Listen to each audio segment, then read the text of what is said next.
I had always been drawn to the idea of solitude. The hustle and bustle of city life had worn me down, and I craved a quiet escape. When I stumbled upon an ad for a secluded cabin deep in the woods, it felt like fate. The photos showed a charming little lodge surrounded by towering pines, with a fireplace and a porch that overlooked a serene lake. The price was surprisingly low, but I didn't question it. I booked it immediately. The drive to the cabin was long and winding. The GPS lost signal about an hour in, and I had to rely on handwritten directions the owner had emailed me. The forest grew denser, the road narrower, until finally, I arrived at the cabin. It was just as picturesque as the photos had promised, rustic yet cozy, with a faint smell of pine in the air. I parked my car, grabbed my bags, and stepped inside. The interior was warm and inviting. A large stone fireplace dominated the living room, and the furniture looked well-worn but comfortable. The owner had left a note on the kitchen counter. "Make yourself at home. Firewood is in the shed. Enjoy your stay." I smiled, feeling a sense of peace settle over me. This was exactly what I needed. The first day passed uneventfully. I unpacked, explored the cabin, and spent the afternoon reading by the fire. As the sun set, the forest outside grew quiet, the only sound the occasional crackle of the flames. I made myself dinner, poured a glass of wine, and settled in for the night. It was around midnight when I first heard the whispers. I had just climbed into bed when a faint sound caught my attention. At first, I thought it was the wind rustling through the trees. But as I listened more closely, I realized it was voices, soft, indistinct, but unmistakably human. I sat up, my heart pounding. The whispers seemed to be coming from the walls themselves, as if the cabin were alive and speaking to me. "Hello." I called out, my voice trembling. "Is someone there?" The whispers stopped abruptly. The silence that followed was deafening.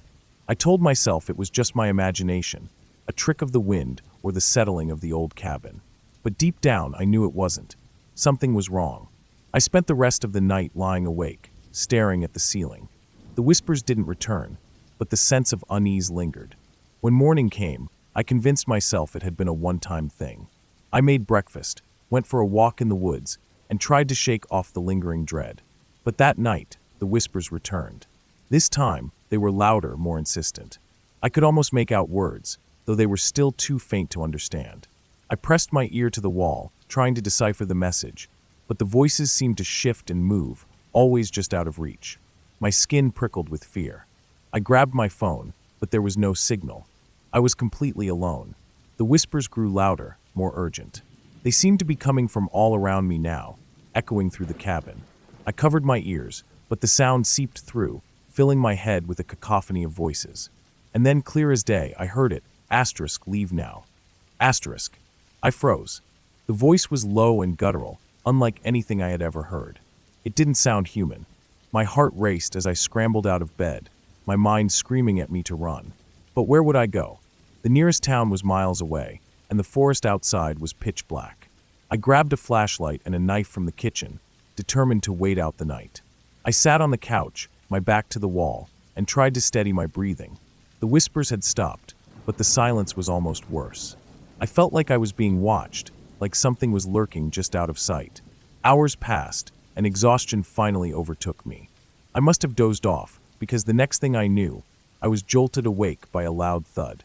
I jumped to my feet, my flashlight flickering as I scanned the room. The sound had come from the front door. I approached cautiously, my knife clutched in my hand. The door was still locked, but something about it felt off. I shone the flashlight on the wood and gasped. Deep, jagged scratches marred the surface, as if something had been clawing at it from the outside. But that wasn't the worst part. The scratches were on the inside of the door. My stomach churned. Whatever had made those marks had been inside the cabin with me. I backed away, my mind racing. I needed to get out of there. I grabbed my keys and bolted for the door, but as I reached for the handle, the whispers returned. This time, they were deafening. The voices screamed in my ears, a chaotic blend of anger and desperation. I dropped the keys and fell to my knees, clutching my head. The walls seemed to close in around me, the air thick with malice.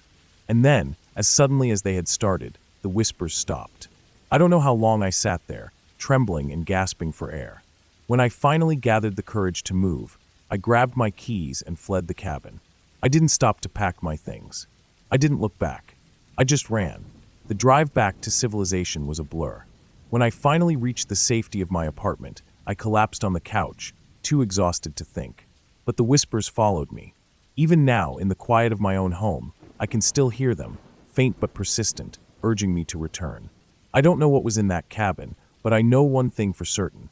I'll never go back.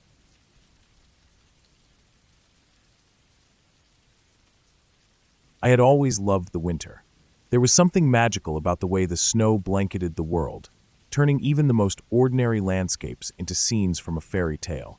So when I found an old, secluded cabin for rent deep in the woods, I didn't hesitate to book it for a week. The listing promised solitude, a crackling fireplace, and miles of untouched snow. It sounded perfect. The drive to the cabin was long and winding, the road narrowing until it was little more than a dirt path. The trees grew thicker, their branches heavy with snow, and the sky darkened as the sun dipped below the horizon. By the time I arrived, the world was bathed in the pale blue light of twilight. The cabin itself was quaint, with a sloping roof and a chimney puffing out thin wisps of smoke. It looked like something out of a postcard. I parked my car and stepped out, my boots crunching in the snow. The air was crisp and cold, and I could see my breath curling in front of me. I grabbed my bags and made my way to the front door, fumbling with the key the owner had mailed me. The lock clicked, and I stepped inside. The cabin was cozy, with a small living area, a kitchenette, and a bedroom tucked into the back. A fire was already burning in the fireplace, casting flickering shadows on the walls. I assumed the owner had started it before I arrived, though I couldn't imagine how long ago that must have been. The warmth was welcoming, and I quickly settled in. That first night was peaceful. I made myself a simple dinner, read a book by the fire, and fell asleep to the sound of the wind whispering through the trees. But the next morning, something felt off. I woke up late, the cabin still shrouded in the dim light of a winter morning. I pulled on my coat and boots and stepped outside to get some fresh air. The snow had fallen heavily overnight, and the world was silent, save for the occasional creak of a tree branch. That's when I noticed them, footprints. They started at the edge of the woods, just beyond the tree line, and led straight to my window. My heart skipped a beat. The prints were large, too large to belong to an animal, and they were spaced far apart, as if whoever, or whatever, had made them had been running. I followed the trail with my eyes, my breath quickening. The footprints stopped right beneath my bedroom window, then turned and led back into the woods. I told myself it was nothing. Maybe a hiker had gotten lost and wandered too close to the cabin. Or maybe the owner had come by to check on things. But deep down, I knew that didn't make sense. The cabin was miles from the nearest town, and the snow had been falling heavily all night. Whoever had made those prints had been here recently. I tried to shake off the unease and went about my day. I explored the woods, built a snowman, and even tried my hand at ice fishing on the frozen lake nearby. But as the sun began to set, I found myself glancing over my shoulder more and more. The woods, so beautiful in the daylight, now felt menacing, the trees looming like silent sentinels. That night, I locked the doors and windows and double-checked the locks. I told myself I was being paranoid, but I couldn't shake the feeling that I was being watched. I sat by the fire, trying to focus on my book, but my mind kept drifting back to the footprints. Who had been outside my window? And why? I must have dozed off at some point, because I woke up to the sound of scratching. It was faint at first, barely audible over the crackling of the fire. But as I sat up, my heart pounding, it grew louder. It was coming from the window. I forced myself to look. The fire had died down, and the room was dark, but I could just make out the shape of something outside. It was tall and thin, its silhouette distorted by the frost on the glass. It was standing perfectly still, its head tilted as if it were listening. I froze, my breath caught in my throat. The scratching stopped, and for a moment, there was silence. Then, slowly, the figure leaned closer, its face pressing against the window. I couldn't see its features, but I could feel its gaze, cold and unblinking.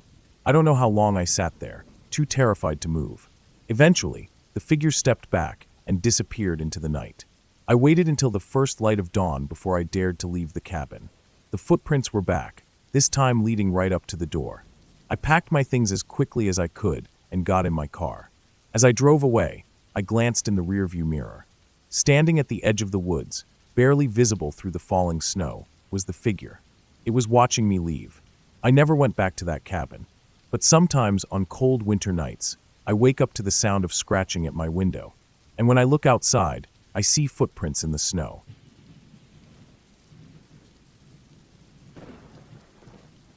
It was supposed to be the perfect getaway. 6 of us, me, my best friend Sarah, her boyfriend Mark, my brother Jake, and our friends Emma and Chris, had been planning this trip for months. We wanted a place far from the city, somewhere deep in the woods where we could disconnect from the world and reconnect with each other. When we found the cabin online, it seemed ideal. It was cheap, secluded, and surrounded by miles of untouched forest. The photos showed a cozy wooden cabin with a stone chimney, a wide porch, and a view of a serene lake. It was exactly what we were looking for. We arrived just before sunset, the golden light filtering through the trees as we unpacked our bags. The cabin was even more charming in person, with its rustic furniture and warm, inviting atmosphere. The owner, an elderly man named Mr. Grayson, had left the keys under the mat and a note on the kitchen counter. "Welcome. Make yourselves at home. Just one rule: do not open the basement door. It's locked for a reason. Enjoy your stay." We laughed it off. It seemed like a silly warning, the kind of thing you'd see in a horror movie. "Probably just old pipes or something," Mark said, shrugging. "Or maybe he's got a stash of vintage wine down there."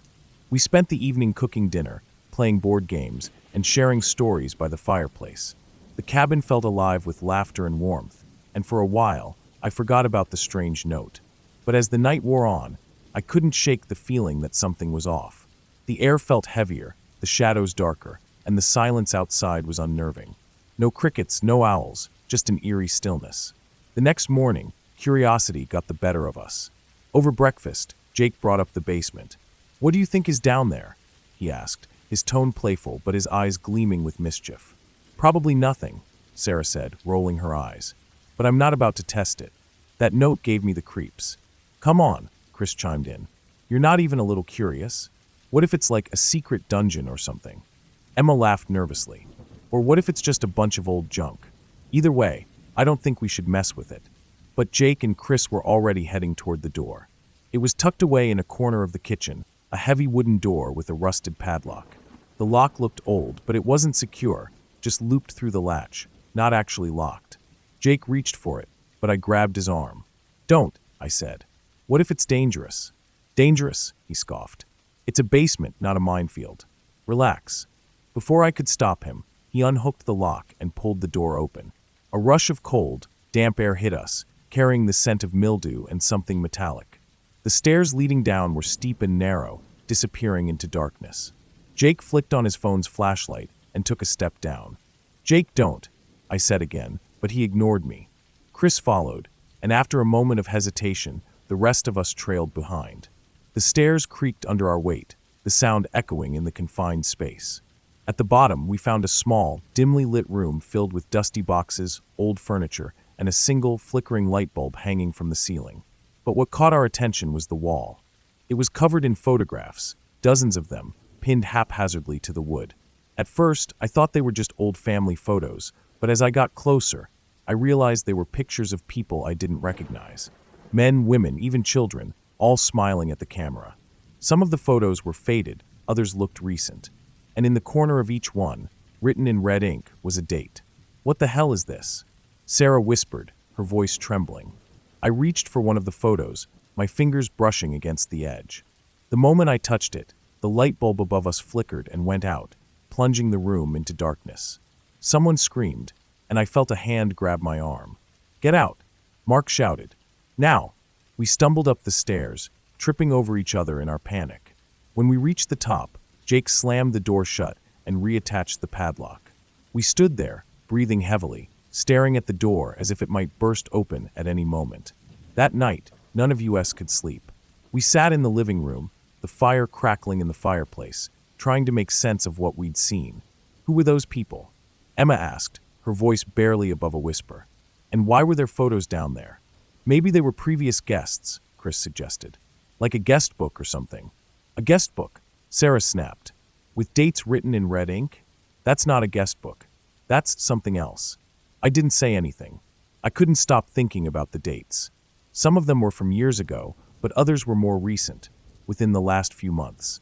And the way the light had gone out when I touched the photo, it felt like a warning. Around midnight, we heard it. A faint scratching sound, coming from the basement door. We froze, our eyes locked on the kitchen. The sound grew louder, more insistent, like something was trying to claw its way out. Then came the voices, soft at first, but growing louder. They were whispering, overlapping, impossible to understand. But one word stood out, clear and sharp. Help. We didn't sleep that night. We stayed huddled together, watching the door, listening to the voices. By morning, the scratching had stopped, but the memory of it lingered, like a shadow in the corner of my mind. The next day, we decided to leave. Whatever was in that basement, we didn't want to find out. But as we packed our bags, Jake disappeared. We found him in the kitchen, standing in front of the basement door. The padlock was on the floor, and the door was slightly ajar. "Jake, what are you doing?" I asked, my voice shaking. He didn't answer. He just stared at the door, his eyes wide and unblinking. Then, without a word, he pushed it open and started down the stairs. "Jake, no!" I shouted, but it was too late. We followed him, our hearts pounding, and found him standing in the middle of the room, staring at the wall of photos. Except now there was a new one, a picture of us, taken the day we arrived. And in the corner, written in red ink, was today's date.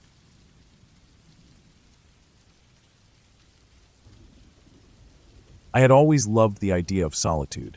The thought of being alone in the wilderness, surrounded by nothing but trees and the sounds of nature, was my idea of paradise. So, when I found the listing for a secluded cabin deep in the woods, I didn't hesitate to book it for a week. The photos showed a charming little cabin with a stone fireplace, a cozy loft bedroom, and a porch that overlooked a dense forest. It was perfect. The drive to the cabin was long and winding, the kind of road that makes you question whether your GPS is leading you astray. The sun was already dipping below the horizon when I finally arrived, casting long shadows across the clearing where the cabin stood. I stepped out of my car, the crisp autumn air biting at my cheeks, and took in the sight of my home for the next 7 days. The cabin looked exactly like the photos, though it felt smaller in person. The wooden exterior was weathered but sturdy, and the front door creaked as I pushed it open. Inside, the air was musty, but a quick inspection revealed that the place was clean and well-maintained. I dropped my bags on the floor and began unpacking, eager to settle in before nightfall. By the time I finished, the sun had disappeared completely, leaving the cabin bathed in darkness. I lit a few candles and started a fire in the fireplace, the crackling flames casting flickering shadows on the walls. I sat on the couch with a book, enjoying the silence. But as the hours passed, I began to notice something strange. The clock on the wall had stopped. I frowned, glancing at my phone to check the time. It was 9:47 p.m., but the clock was stuck at 9:30. I shrugged it off, assuming the batteries were dead. But when I looked at my phone again a few minutes later, it was still 9:47. I tapped the screen, thinking it had frozen, but the time didn't change. I tried restarting it, but the phone wouldn't turn back on. It was completely dead. A chill ran down my spine, but I told myself it was just a coincidence. I decided to go to bed early, hoping that a good night's sleep would clear my head. The loft bedroom was cozy, with a large window that looked out into the forest. I climbed into bed and closed my eyes, letting the sound of the crackling fire lull me to sleep. I woke up to complete darkness. At first, I thought it was the middle of the night, but something felt off. The air was too still, too quiet. I reached for my phone to check the time, but it was still dead. I fumbled for the flashlight I had packed and turned it on, the beam of light cutting through the darkness. The clock on the wall was still stuck at 9:30. I made my way downstairs, the wooden steps creaking under my weight. The fire had died out, leaving the cabin cold and lifeless. I tried turning on the lights, but nothing happened. The power was out. I peered out the window, but the forest was pitch black, not a single star visible in the sky. I grabbed my jacket and stepped outside, hoping to get a better look at the sky. But as soon as I opened the door, I was met with an oppressive silence. No crickets, no rustling leaves, no wind. It was as if the world had stopped. I shone my flashlight into the trees, but the beam seemed to get swallowed by the darkness. I called out, my voice echoing unnaturally, but there was no response. I went back inside, my heart pounding. I tried to rationalize what was happening. Maybe there was a storm coming, or some kind of atmospheric phenomenon. But deep down, I knew something was wrong. I decided to wait it out, hoping that morning would bring answers. But morning never came. Hours passed, or at least what felt like hours. The darkness outside didn't change, and the silence was deafening. I tried to keep myself occupied, reading by candlelight and pacing the cabin, but the sense of unease only grew. I began to notice small things.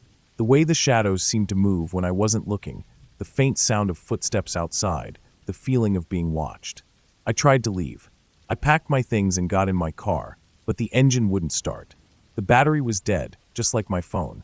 I considered walking, but the thought of venturing into the endless darkness filled me with dread. I was trapped. Days passed, or maybe it was weeks. Time had lost all meaning. The candles burned down to stubs, and the food I had brought began to run out. I tried to ration what was left, but I knew it wouldn't last forever. The silence was unbearable, broken only by the occasional sound of footsteps or whispers that seemed to come from nowhere. One night, I heard a knock on the door. I froze, my heart racing. The sound was unmistakable, 3 sharp knocks, followed by a long pause. I grabbed the fireplace poker and crept to the door, peering through the peephole. There was no one there. I opened the door a crack, the cold air rushing in, but the clearing was empty. "Hello," I called out, my voice trembling. There was no response, but I felt a presence, something just beyond the edge of the darkness. I slammed the door shut and locked it, my hands shaking. The knocking returned, louder this time, and I backed away, clutching the poker. "Go away," I shouted, my voice breaking. The knocking stopped, but the feeling of being watched intensified. I retreated to the loft, barricading the door with a chair. I sat on the bed, my eyes fixed on the window, waiting for something to happen. But nothing did. The night stretched on, endless and unchanging. I don't know how long I've been here. The candles are gone, and the cabin is plunged into darkness. I can hear them outside, circling the cabin, their footsteps crunching in the snow that never falls. They whisper my name, their voices faint but unmistakable. I don't know who or what they are, but I know they're waiting for me. I can't stay here forever. The food is gone, and the cold is seeping into my bones. I have to leave, even if it means facing whatever is out there. But as I stand at the door, my hand on the knob, I can't bring myself to open it. The darkness is too vast, too alive.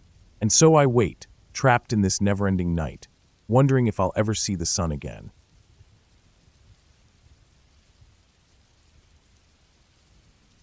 I had always been drawn to old, forgotten places. There was something about the silence of abandoned homes, the dust-covered furniture, and the faint whispers of history that seemed to call to me. So when I stumbled upon the listing for a secluded cabin deep in the woods, I knew I had to rent it. The description was vague, no photos, just a brief note about its rustic charm and unique antique furnishings. It was perfect. The drive to the cabin was long and winding, the road narrowing until it was little more than a dirt path cutting through the dense forest. The trees loomed overhead, their branches twisting together like skeletal fingers. By the time I arrived, the sun was setting, casting an orange glow over the small, weathered cabin. It looked older than I had expected, its wooden walls warped and gray with age. The windows were dark, and the front porch creaked under my weight as I stepped onto it. The key was under the mat, just as the owner had promised. I unlocked the door and stepped inside, greeted by the musty smell of old wood and damp earth. The interior was dimly lit, the only light coming from the fading sun through the windows. I set my bags down and began to explore. The cabin was small, just one room with a kitchenette, a bed in the corner, and a sitting area by the fireplace. But what caught my eye immediately was the mirror.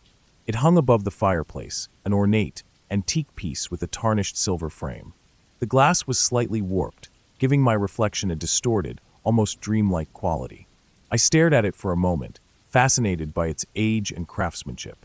As night fell, I lit a fire in the fireplace and settled into the armchair nearby. The flames crackled and danced, casting flickering shadows across the room. I sipped a cup of tea and tried to relax, but something felt off. The cabin was too quiet, the silence pressing in on me like a physical weight. I found myself glancing at the mirror repeatedly, as if expecting something to happen. And then it did. I was about to get up and go to bed when I noticed something strange. My reflection in the mirror wasn't moving with me. I froze, my heart pounding as I stared at the figure in the glass. It was me, or at least it looked like me, but it was smiling a wide, unnatural grin that sent a chill down my spine. I blinked, certain it was a trick of the light, but when I opened my eyes, the reflection was still there, still smiling. I took a step back, my breath coming in shallow gasps. The reflection tilted its head, as if studying me, and then it waved. I stumbled backward, nearly tripping over the armchair. My reflection didn't move. It just stood there, waving slowly, its grin widening until it seemed to stretch beyond the limits of its face. I turned and ran to the door, fumbling with the lock. The cold night air hit me as I stepped outside, but I didn't care. I just needed to get away from that mirror, from whatever was inside it. I stood on the porch, my hands trembling, and tried to calm myself. Maybe I was just tired. Maybe my mind was playing tricks on me. But deep down, I knew what I had seen. After what felt like an eternity, I forced myself to go back inside. The fire had died down, and the room was bathed in shadows. I avoided looking at the mirror as I climbed into bed, pulling the blankets up to my chin. I lay there for hours, staring at the ceiling, until exhaustion finally pulled me into a restless sleep. The next morning, I woke to the sound of birds chirping outside. Sunlight streamed through the windows, and the cabin felt warm and inviting. I almost convinced myself that the previous night had been a nightmare, a product of my overactive imagination. But as I got up and walked past the fireplace, I couldn't resist glancing at the mirror. My reflection stared back at me, normal and unremarkable. I let out a sigh of relief, chiding myself for being so easily spooked. I made breakfast and spent the morning exploring the woods around the cabin, trying to shake off the lingering unease. But no matter how far I walked, I couldn't escape the feeling that I was being watched. By the time I returned to the cabin, the sun was setting again. I built another fire and sat in the armchair, determined to enjoy my evening. But as the room grew darker, I found myself glancing at the mirror more and more often. Each time, my reflection was normal, but the memory of the previous night lingered in the back of my mind. It wasn't until I was about to go to bed that I noticed something strange. The reflection in the mirror wasn't moving with me again. This time, it wasn't smiling. It looked scared, its eyes wide with fear. It raised a hand and pointed behind me, its mouth moving as if trying to warn me. I froze, my blood turning to ice. I didn't want to turn around, but I couldn't help myself. Slowly, I turned my head, expecting to see something horrible standing behind me. But there was nothing there, just the empty room, bathed in the flickering light of the fire. When I looked back at the mirror, the reflection was gone. The glass was empty, as if I had never been there at all. I stumbled backward, my heart racing, and grabbed my phone. I needed to call someone, anyone, but there was no signal. I was completely alone. That's when I felt it, a cold breath on the back of my neck. I spun around, but there was nothing there. The room was empty, the fire still crackling in the fireplace. But the feeling of being watched was overwhelming, and I knew I wasn't alone. I grabbed my bag and ran to the door, not caring about the cold or the darkness outside. I just needed to get away.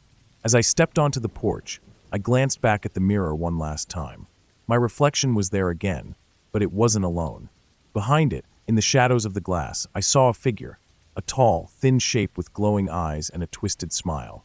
It reached out, its fingers brushing against the surface of the mirror, and then the glass shattered, sending shards flying across the room. I didn't look back. I ran into the woods, not stopping until I reached my car. I drove through the night, not caring where I was going, as long as it was far away from that cabin. I never went back, and I never told anyone what happened. But sometimes late at night, I catch a glimpse of myself in the mirror, and I swear, for just a moment, I see that twisted smile again.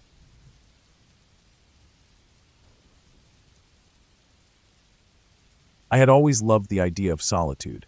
The thought of being alone in a remote cabin, surrounded by nothing but nature, was my idea of paradise. So when I stumbled upon an old, rustic cabin for rent deep in the woods, I didn't hesitate to book it for a week. The listing promised no Wi-Fi, no cell service, and no neighbors for miles. Perfect. The cabin was exactly as described, small, cozy, and isolated.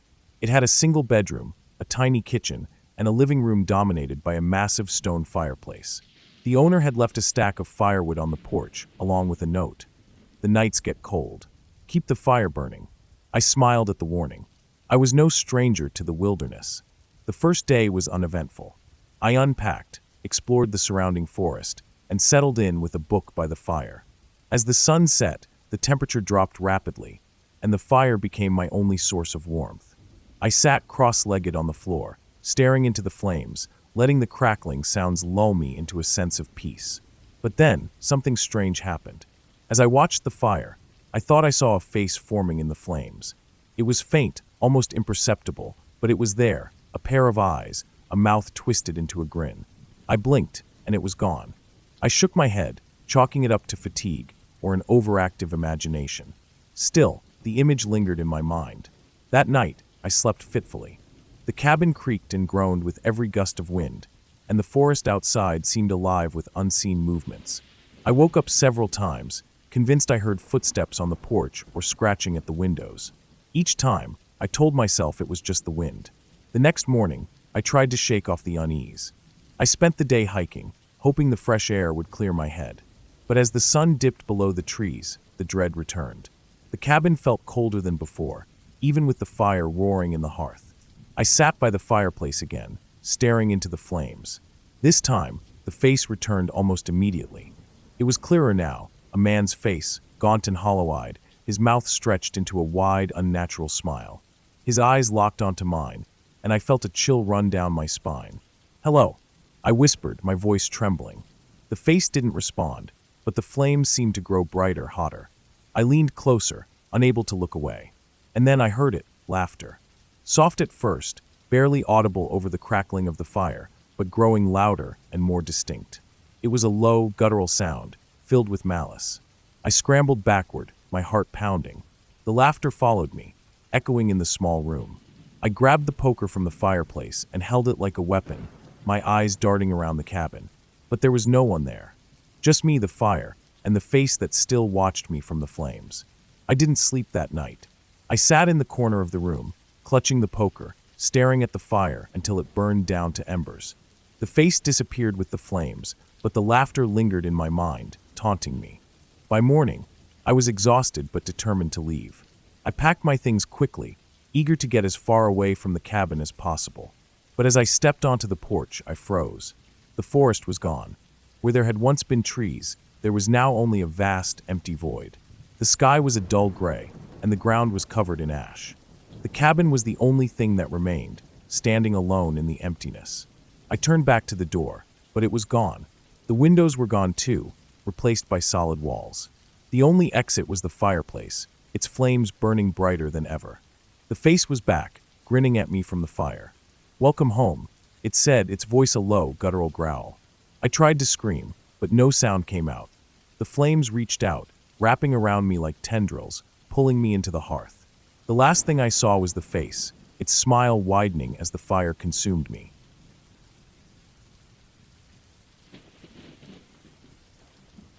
It was supposed to be a peaceful retreat, a chance to escape the noise of the city, the endless emails, and the suffocating routine of my daily life. The cabin was nestled deep in the woods, far from any town or neighbor. It was perfect, or so I thought. The drive up was uneventful, though the forest seemed to grow darker and denser the farther I went. The GPS had lost signal miles back, but I followed the handwritten directions the owner had given me. Finally, I saw it, a small, rustic cabin with a weathered wooden exterior and a chimney puffing faint smoke. It looked like something out of a postcard. I parked my car and grabbed my bags. The air was crisp, and the only sound was the crunch of leaves under my boots. As I approached the cabin, I noticed a key hanging from a nail beside the door. The owner had mentioned this in his email. The key is always there. No one ever comes out this far, so no need to worry about thieves. I unlocked the door and stepped inside. The cabin was cozy, with a small living area, a kitchenette, and a bedroom in the back. A fireplace dominated one wall, and a large window offered a view of the surrounding woods. It was quiet, too quiet, but I shrugged it off. This was exactly what I needed. I spent the evening unpacking and settling in.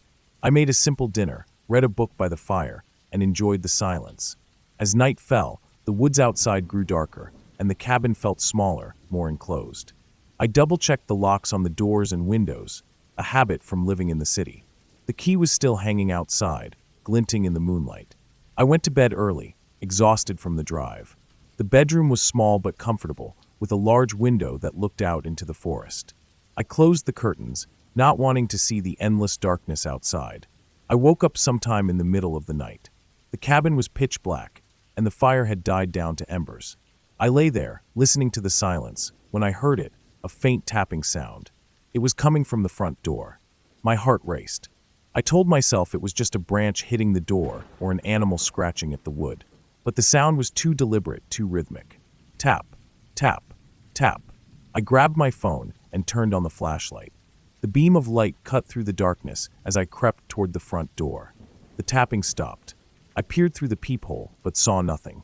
Just the empty porch and the dark woods beyond. I checked the lock. It was still secure. The key was no longer hanging outside. I frowned. Maybe the owner had come by to retrieve it? But why would they do that in the middle of the night? I shook my head, trying to calm myself.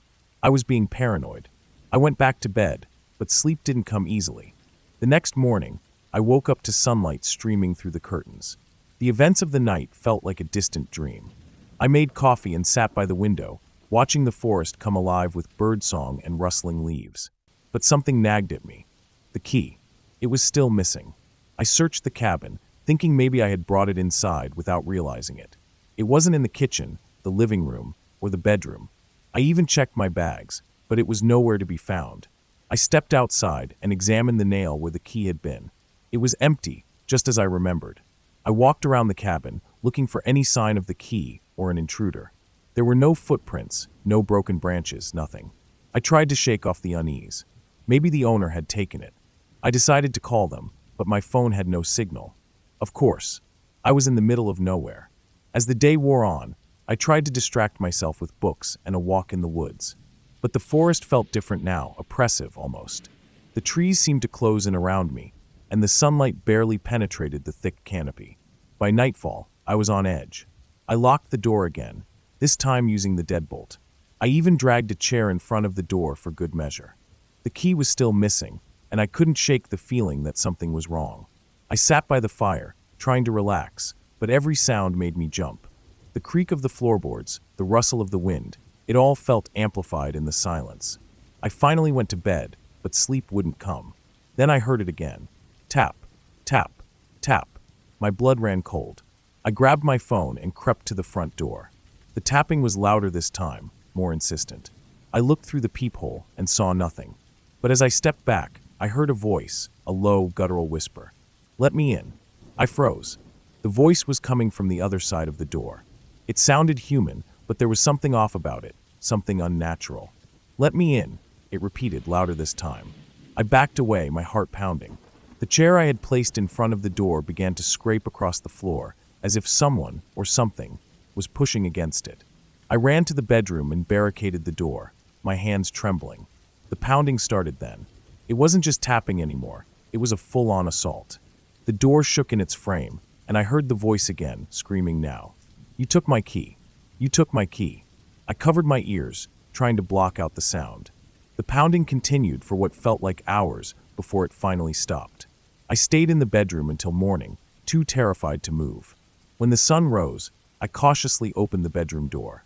The cabin was a mess, furniture overturned, dishes shattered, and the front door hanging open. But there was no sign of an intruder. I stepped outside, my legs shaking. The forest was eerily quiet, as if holding its breath. I walked around the cabin, looking for any clues, but found nothing.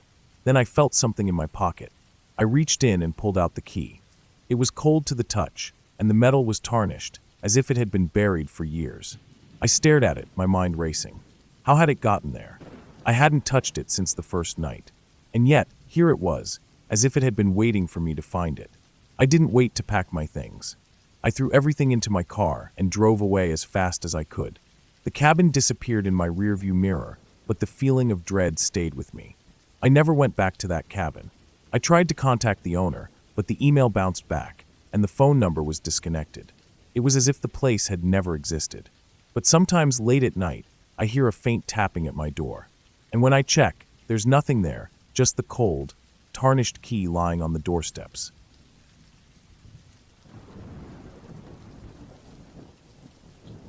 I had always been drawn to the idea of solitude.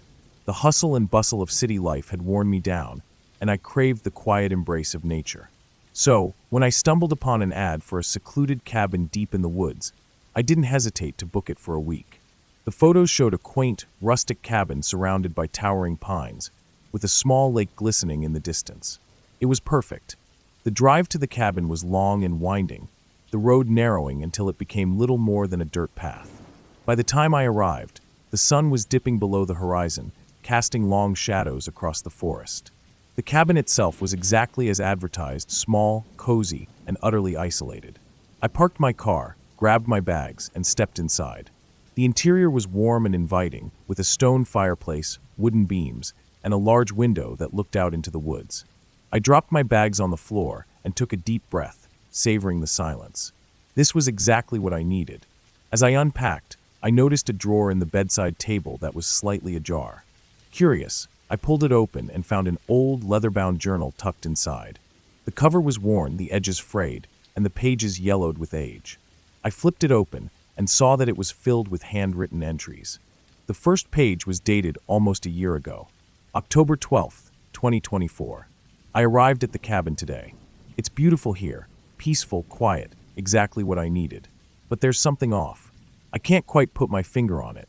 Maybe it's just the isolation getting to me. Still, I can't shake the feeling that I'm being watched. Every time I look out the window, I half expect to see someone standing there, staring back at me. But there's never anyone there. Just the trees. I frowned as I read the entry. It was strange, but not necessarily alarming. Maybe the previous guest had just been paranoid. I flipped to the next page. October 14th, 2024. The feeling hasn't gone away. If anything, it's gotten worse. Last night, I woke up to the sound of scratching at the door. I thought it might be an animal, but when I looked out the window, there was nothing there. This morning, I found strange footprints in the dirt outside. They were too large to be an animal's, but they didn't look human either. I'm starting to think I'm not alone here. A chill ran down my spine. I glanced out the window, half expecting to see footprints or some shadowy figure lurking in the trees. But the forest was still, the only movement coming from the gentle sway of the branches in the wind. October 16th, 2024. I can't sleep. Every night, I hear things, whispers, footsteps, scratching at the walls. I've started keeping the lights on, but it doesn't help. The shadows seem to move on their own, shifting and twisting in the corners of my vision. I've tried to tell myself it's just my imagination, but I know it's not. Something is here with me. Something that doesn't want me to leave. I closed the journal and set it down, my heart pounding. This was starting to feel like a bad idea, but I reasoned that the previous guest had probably just been stressed or sleep-deprived. After all, the mind could play tricks on you, especially in such an isolated place. That night, I tried to push the journal out of my mind. I lit a fire in the fireplace, cooked myself dinner, and settled in with a book. But as the hours passed, I began to feel uneasy. The cabin was too quiet, the silence almost oppressive. Every creak of the floorboards or rustle of the wind made me jump. I went to bed early, hoping to shake off the feeling. But as I lay there in the dark, I heard it, a faint scratching sound, like nails dragging across wood. It was coming from the door. My breath caught in my throat. I told myself it was just an animal, but the sound was too deliberate, too rhythmic. I grabbed my flashlight and crept to the door, my heart pounding in my chest. I hesitated for a moment, then yanked the door open. There was nothing there. I shone the flashlight into the trees, but the beam barely penetrated the darkness. The forest was still, the only sound the distant hoot of an owl. I closed the door and locked it, trying to convince myself that I was just being paranoid. The next morning, I woke up feeling uneasy. The journal's entries lingered in my mind, and I couldn't shake the feeling that something was wrong. I decided to explore the area around the cabin, hoping to distract myself. The forest was beautiful, the sunlight filtering through the trees and casting dappled shadows on the ground. But as I walked, I began to notice strange things. A tree with deep gouges in its bark, a patch of ground where the grass had been trampled flat, a pile of stones arranged in a perfect circle. I tried to brush it off, but the sense of unease grew with every step. By the time I returned to the cabin, I was on edge. I grabbed the journal and flipped to the next entry. October 18th, 2024. I've started to see things. Shapes moving in the trees, shadows that don't belong. Last night, I saw a figure standing at the edge of the forest, just watching me. When I went outside to confront it, it was gone. But I know it was real. I can feel it watching me, even now. I don't know how much longer I can stay here. I set the journal down, my hands trembling. This was more than just paranoia. Something was wrong with this place. That night, I couldn't sleep. I lay in bed, staring at the ceiling, every sound amplified in the silence. Then I heard it again, the scratching at the door. This time, it was louder, more insistent. I grabbed my flashlight and crept to the window, peering out into the darkness. At first, I saw nothing. Then, movement caught my eye, a shadowy figure standing at the edge of the trees. It was tall and thin, its limbs unnaturally long. It didn't move, just stood there, staring at the cabin. My blood ran cold. I ducked down, my heart racing. When I looked again, the figure was gone. But I knew it was still out there, watching, waiting. I spent the next day in a daze, too scared to leave the cabin. I tried to convince myself that I was overreacting, that the figure was just a trick of the light. But deep down, I knew better. I flipped through the journal, searching for answers. The entries grew more frantic, the handwriting increasingly erratic. October 20th, 2024. It's inside the cabin now. I don't know how it got in, but I can feel it. It's in the walls, in the shadows, in my mind. I can't escape it. I've tried to leave, but the forest won't let me. Every path leads me back here. I don't know what it wants, but I think it's been here all along, waiting for me. I don't have much time left. If anyone finds this, please, don't stay here. Don't let it find you. The entry ended abruptly, the final words scrawled in a shaky hand. I felt a cold knot of fear tighten in my chest. Whatever had happened to the previous guest, I was now living through the same nightmare. That night, I didn't even try to sleep. I sat by the fireplace, clutching a knife, my eyes darting to every shadow. The scratching at the door returned, louder than ever, accompanied by a low, guttural growl.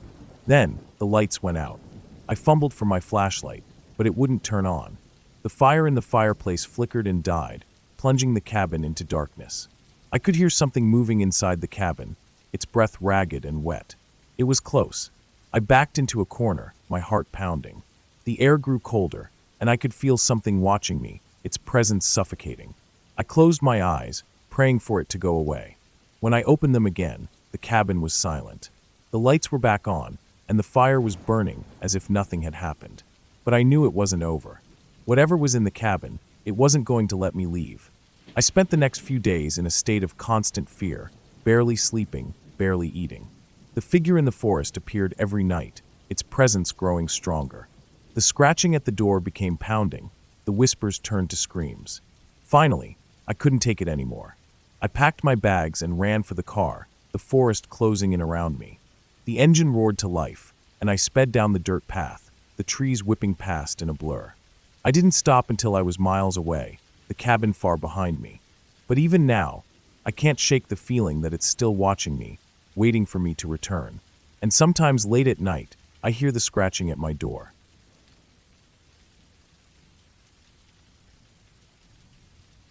It was supposed to be a simple hiking trip, a chance to clear my head and escape the noise of the city.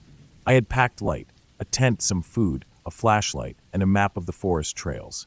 The weather was perfect, the air crisp and cool, and the autumn leaves painted the landscape in shades of gold and red. I had no idea that by the end of the day, I would stumble upon something that defied all logic, a cabin that shouldn't have been there. I had been hiking for hours, following a trail that wound deep into the forest. The sun was beginning to set, casting long shadows across the ground.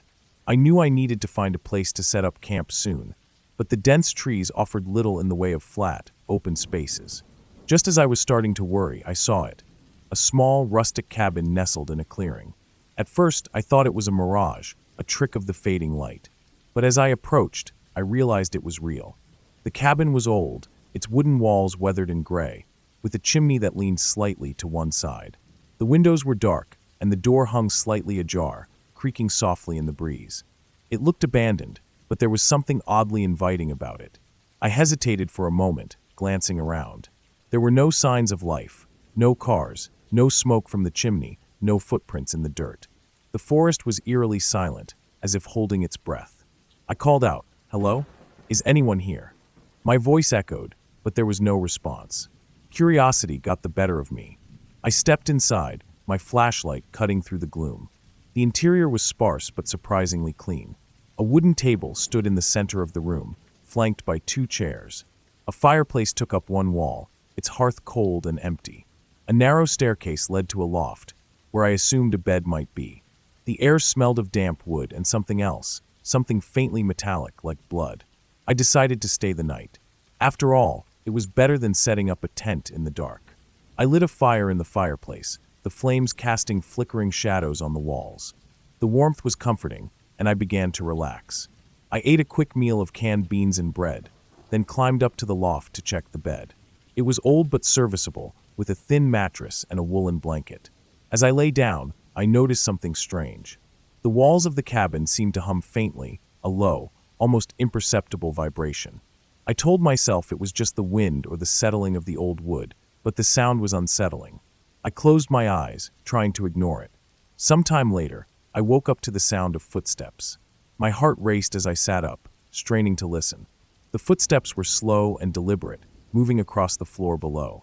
I grabbed my flashlight and crept to the edge of the loft, shining the beam down into the main room. There was no one there.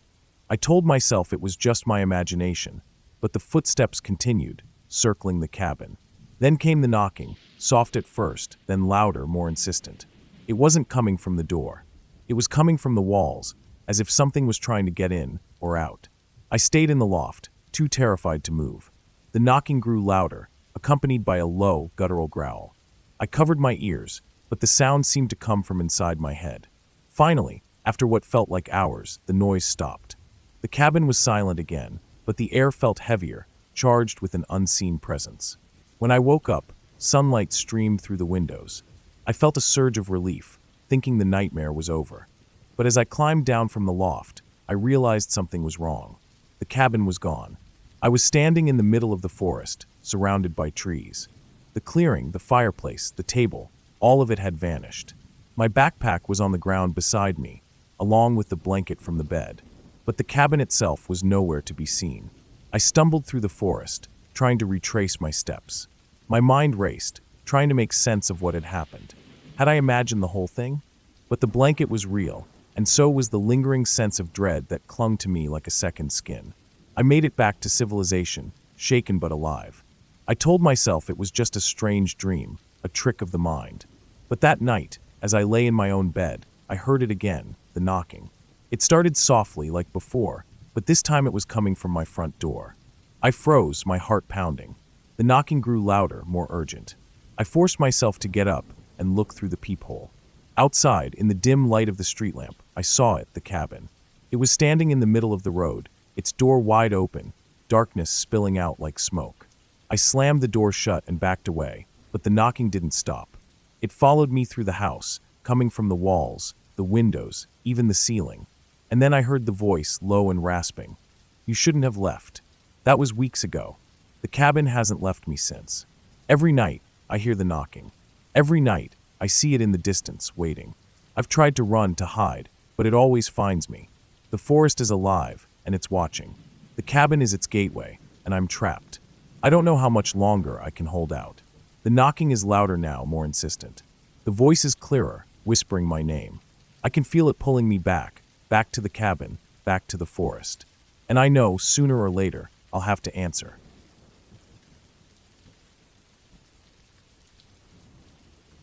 I had always loved the woods. The way the sunlight filtered through the trees, the sound of leaves crunching underfoot, the smell of pine and earth. It was my escape. But this trip was different. I wasn't here to relax. I was here to forget. My life had become a mess, and I needed to get away from everything. So, I packed my bag, grabbed my tent, and drove to the most remote part of the forest I could find. I didn't tell anyone where I was going. I just left. The drive was long, and by the time I arrived, the sun was already setting. The forest was dense, and the road was barely more than a dirt path. My car struggled to make it through the uneven terrain, and I wondered if I'd made a mistake. But I kept going, determined to find a spot to set up camp. That's when I saw it, a small cabin, tucked away in a clearing. At first, I thought it was abandoned. The windows were dark, and the door was slightly open, creaking in the wind. The wood was old and weathered, and the roof looked like it might collapse at any moment. But there was something about it that drew me in. Maybe it was the isolation, or maybe it was the fact that I was too tired to keep looking for a place to camp. Either way, I decided to check it out. I parked my car a few feet away and grabbed my flashlight. The air was cold, and I could see my breath as I walked toward the cabin. The ground was soft, covered in a thick layer of moss and fallen leaves. The forest was quiet, too quiet. There were no birds, no insects, no sound at all. It was like the world had stopped. I stepped inside the cabin, and the smell hit me immediately. It was musty like old wood and damp earth, but there was something else too, something metallic, almost like blood. I shone my flashlight around the room. It was small, just one room with a fireplace, a table, and a bed in the corner. The walls were bare, and the floor was covered in a thin layer of dust. It looked like no one had been here in years. I set my bag down on the table and walked over to the fireplace. There was a pile of wood next to it, and I thought about starting a fire. But something stopped me. The air felt heavy, like it was pressing down on me, and I couldn't shake the feeling that I wasn't alone. I told myself it was just my imagination, but the feeling didn't go away. I decided to explore the rest of the cabin. There wasn't much to see, just a small kitchen area with a sink and a few cabinets. I opened one of the cabinets and found a stack of old plates and cups. They were covered in dust, but they looked like they hadn't been used in a long time. I closed the cabinet and turned to leave, but something caught my eye. There was a door in the corner of the room, partially hidden by the bed. I hadn't noticed it before. It was small, almost like a closet, but when I opened it, I saw a set of stairs leading down into the darkness. My heart started to race. I didn't want to go down there, but I couldn't help myself. I had to know what was down there. I shone my flashlight down the stairs and took a deep breath. The air was colder here, and the smell was stronger. I could feel my pulse in my throat as I started to descend. The stairs creaked under my weight, and the sound echoed in the small space. I kept telling myself to turn back, but I couldn't. I had to see what was down there. When I reached the bottom, I found myself in a small, dark room. The walls were made of stone, and the floor was dirt. There was a table in the center of the room, and on it was a collection of strange objects, knives, ropes, and what looked like animal bones. My stomach turned as I realized what I was looking at. This wasn't just a cabin. It was something much darker. I turned to leave, but as I did, I heard a sound behind me. It was soft, almost like a whisper, but it was enough to make my blood run cold. I spun around, shining my flashlight into the darkness, but there was nothing there. I told myself it was just the wind, but I knew that wasn't true. The sound had come from inside the room. I ran back up the stairs, my heart pounding in my chest. I slammed the door shut behind me and leaned against it, trying to catch my breath. My mind was racing, trying to make sense of what I had just seen. Who had lived here? And what had they been doing in that room? I grabbed my bag and headed for the door. I didn't care if it was dark outside. I didn't care if I had to sleep in my car. I wasn't staying in this cabin any longer. But as I reached for the door, I heard it again, the sound. This time, it was louder, more distinct. It was coming from the stairs. I froze, my hand hovering over the doorknob. I could feel the fear creeping up my spine, but I couldn't move. I was paralyzed, rooted to the spot. The sound grew louder, and I realized it wasn't a whisper. It was footsteps. Someone, or something, was coming up the stairs. I finally managed to turn the doorknob, but it wouldn't open. It was stuck, like something was holding it shut from the other side. I pulled harder, but it didn't budge. The footsteps were getting closer now, and I could hear breathing, heavy, labored breathing. I turned around, shining my flashlight at the door to the stairs. It was still closed, but I could see the handle turning, slowly, deliberately. I backed away from the door, my mind racing. I had to get out of here. I had to find another way. I looked around the room, but there were no other exits. The windows were too small to climb through, and the walls were solid. I was trapped. The door to the stairs creaked open, and I saw a shadow move in the darkness. My flashlight flickered, and for a moment, I thought it was going to go out.